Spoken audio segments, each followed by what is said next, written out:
ਵੱਡੇ ਵੱਡੇ ਵੈਲੀ ਪਾ ਕੇ ਘੁੰਮੇ ਜੇਬਾਂ 'ਚ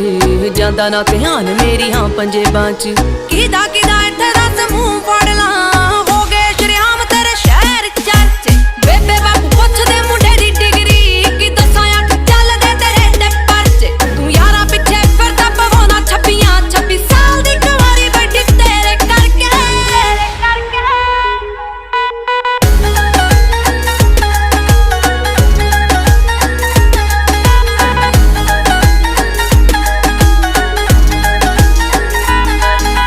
ਸਮਝੀ ਨਾ ਭੋਲੀ ਮੈਨੂੰ ਸਭ ਪਤਾ ਏ ਕਿੱਥੇ ਕਿੱਥੇ ਉਹ